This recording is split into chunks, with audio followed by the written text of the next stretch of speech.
Hello everybody and welcome back to another video. In today's video we are discovering Terre D'Hermes Eau Givree. Can anyone else smell cake? Is it just me?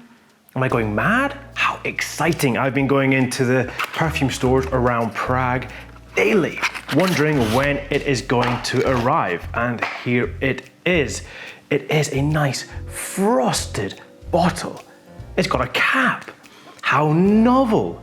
The original Terre D'Hermes line have always had this little screw cap.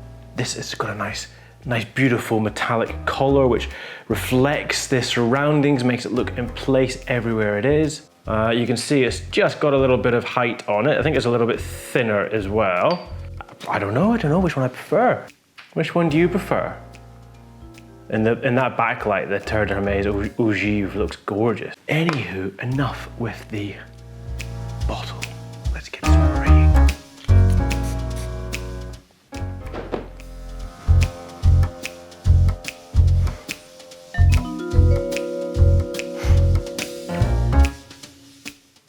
Oh, bloody hell! It's lovely. It's grapefruit. It is very much a heavy grapefruit opening.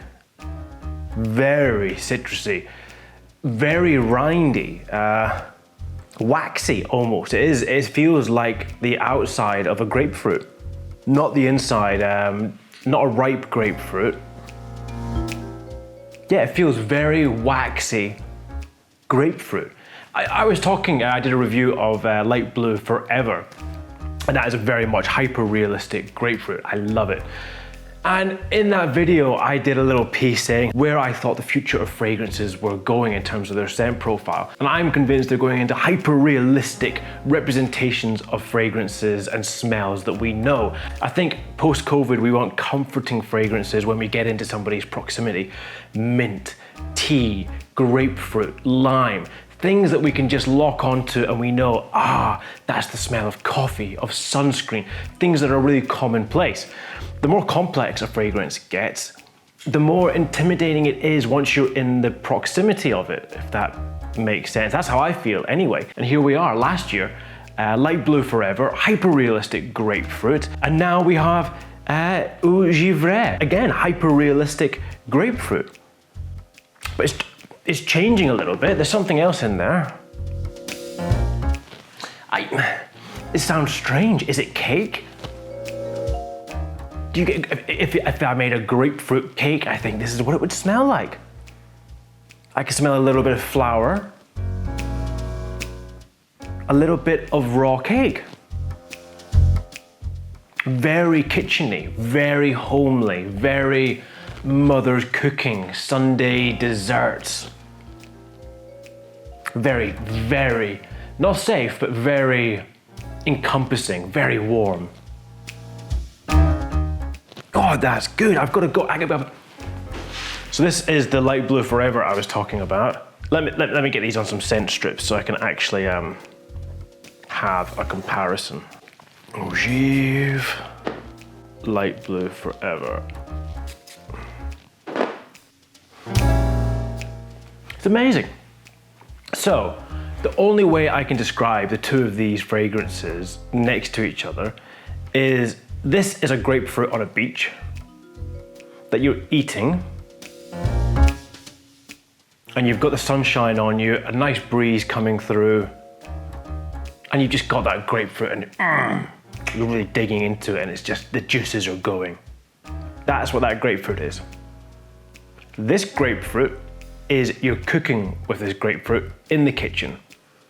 You've got homely, comforting smells around you, smells of the kitchen, but fresh grapefruit as you're slicing into maybe a cake baking in the oven, and you're gonna put the grapefruit on top of the cake.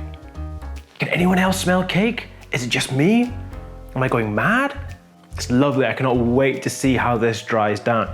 I am going to spray on the EDT, which is my favorite of the line, on the other hand, and I will come back to that and compare them. Right, I will be back in a little while. Okay, I have let them dry down a little bit. It's been a couple hours and it has a lovely dry down. From the opening, it doesn't really feel part of the Terre D'Hermes family. It's quite separated. That hyper-realistic grapefruit is really lovely, but the dirty orange of the EDT is a little bit more mysterious. It's not quite so orange, whereas this is much more, you know, it's a realistic fruit, a realistic citrus. But in the dry down, they definitely, they come together. They become part of the same family. You can understand where the DNA is being shared because it has a lovely earthiness, a lovely warmness to it. It's hard. I tried not to watch anyone else's first impressions or reviews of it. I'm not really feeling that coldness from it. I'm feeling a little bit more of a kind of a warm earthiness to the dry down. The opening, I can feel a freshness to it, kind of maybe a little bit of coldness, but I'm still getting some cake. I'm looking forward to trying this out properly. I really am looking forward to trying this out. So my closing thought, what do I think about the new Terre D'Hermes flanker? I think it's pretty good. I think it's got a lovely, lovely, hyper-realistic grapefruit rind to it, quite bitter, but with a gorgeous, flowery, home cooking cake kind of bed behind it. But it works. It's very classy, it's very mature, but it's also playful in that grapefruit opening. It's not linear, it's very much a deviating fragrance. I think it changes drastically from the opening to the dry down. Would I suggest going out and buying it? If you're a fan of the Terre D'Hermes line, go for it. It's a good one to have in the collection. What do you think? Let me know in the comments. Can you smell cake? I don't know. This has been my first impressions on YouTube. I feel like I'm going to be editing this video a lot. I feel there was a lot of whiffle, waffle, waffle going on, but I've enjoyed it. I hope you've enjoyed it. If you have, why not hit the like button? Why not subscribe to the channel? Here we discover everything scent related. My name is Will Wolbioff, and I will see you soon.